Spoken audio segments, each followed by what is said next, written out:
انہوں نے طوفان نوح کی پیشن گوئی بھی کی تھی اور لوگوں کو بتایا تھا کہ ایک آسمانی آفت ایسی آئے گی جو پوری روح زمین کو اپنی لپیٹ میں لے لے گی۔ اسلام امن اور سلامتی کی علامت۔ حضرت ادریس علیہ السلام کو جب اللہ تعالیٰ نے اپنی زمین پر اپنا نائب مقرر فرمایا تو انہوں نے علم و عمل کے اعتبار سے خدا کی مخلوق کو 3 طبقات میں تقسیم فرما دیا۔ کاہن یہ دین کی اشاعت اور تبلیغ کے ذمہ دار لوگ تھے۔ اللہ کی دی ہوئی شریعت نافذ کرنا اور اس کی تعلیم دینا انہی کا کام تھا۔ نیز عبادت گاہوں کا انتظام اور دیکھ بھال بھی انہی کی ذمہ داری تھی۔ یہ سب سے پہلا اور بلند درجہ قرار پایا، اس لیے کہ خدائے واحد کے سامنے اپنے نفس کے علاوہ بادشاہ اور رعیت کے معاملہ میں جواب دہ ہے۔ دوسرا طبقہ بادشاہ تھے۔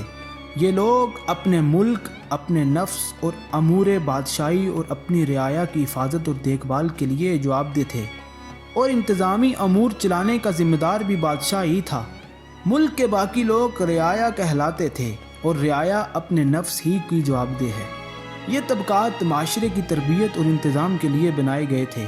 نسل کے لحاظ سے انہیں کوئی برتری نہ تھی اور یہ اپنے عمل اور اپنے فرائض کی ذمہ داری نبھانے کے اہل لوگ ہی ہوتے تھے۔ حضرت ادریس علیہ السلام نے ہمیشہ سچ اور سچائی کی راہ دکھائی۔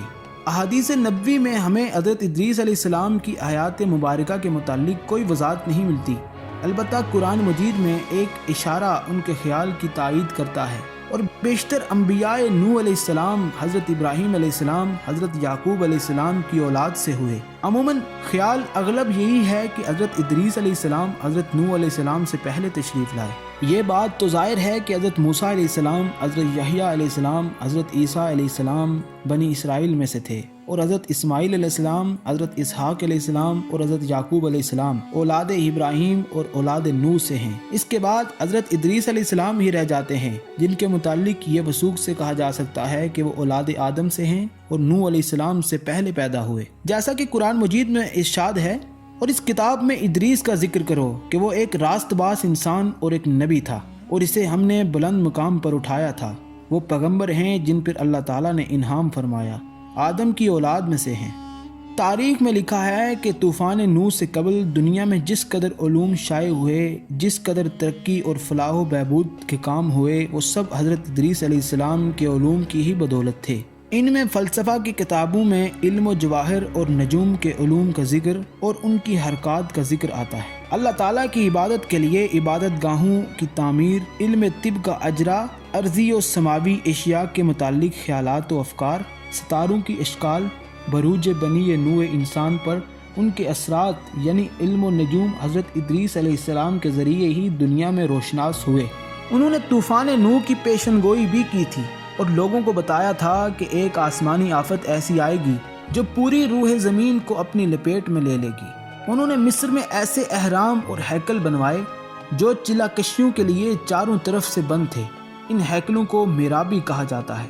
ان میں تمام صنع اور نئی ایجادات و آلات کی تصاویر بنوائیں، پتھروں پر کندہ کروائیں تاکہ زمانے کے دستورد سے محفوظ رہ سکیں۔ تمام علوم کے حقائق اور اوصاف کو بھی پتھروں کے سلوں پر کندہ کروایا تاکہ علوم و مصنوعات تا ابد قائم رہیں اور مٹ نہ سکیں۔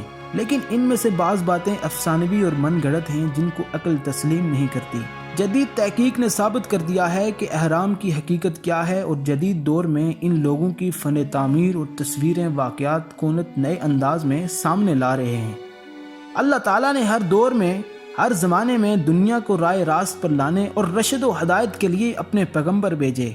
حضرت ادریس علیہ السلام بھی ایک جلیل القدر پیغمبر تھے جو حضرت آدم علیہ السلام کی اولاد میں سے تھے اور حضرت نوح علیہ السلام سے پہلے دنیا میں تشریف لائے تھے۔ انہوں نے اپنی قوم کو سیدھا راستہ دکھانے کے علاوہ مختلف علوم و فنون سکھائے، لیکن ان کی قوم نے ان کے بعد پھر وہی سرکشی اختیار کر لی۔ کائنات کا نظام حق پر قائم ہے، نہ کہ باطل پر۔ باطل بے شک مٹ جانے والی چیز ہے اور سچ ہمیشہ قائم رہتا ہے۔ حضرت ادریس علیہ السلام نے اپنی امت کو بھی وحدانیت کی تعلیم دی اور انتظام کے لیے اصول و ضوابط وضع کیے۔ آپ علیہ السلام نے معاشرے میں سب سے پہلے دین کی سربلندی کے لیے صالح اور نیک لوگوں کو اللہ کے دین کی تعلیم دی اور انہیں تربیت دینے کے بعد معاشرے میں کاہن کا رتبہ دیا۔ اس معاشرے میں کاہن مذہبی تعلیم و مذہبی عبادت گاہ، عام آدمی کی تعلیم و تربیت اور عبادت خانوں کی تعمیر و ترقی کا ذمہ دار ہوتا تھا۔ اس میں کسی کے رنگ و نسل کا امتیاز نہ تھا، بلکہ آدمی کے اخلاق و عمل ہی اس کے رتبے پر پہنچنے کا ذریعہ ہوتے تھے۔ اس معاشرے میں کاہن کا سب سے بڑا رتبہ اور مقام ہوتا تھا۔ اس کے بعد بادشاہ کا رتبہ ہوتا تھا۔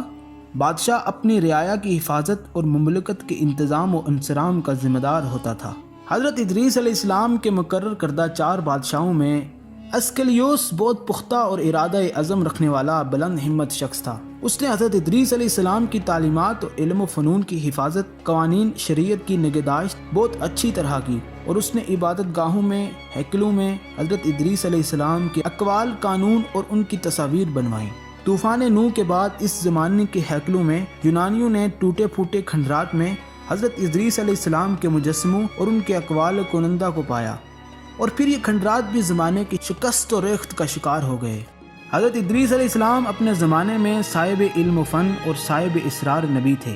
اللہ تعالیٰ نے ان کا درجہ بہت بلند رکھا، اور پھر اللہ نے انہیں اپنے پاس بلا لیا۔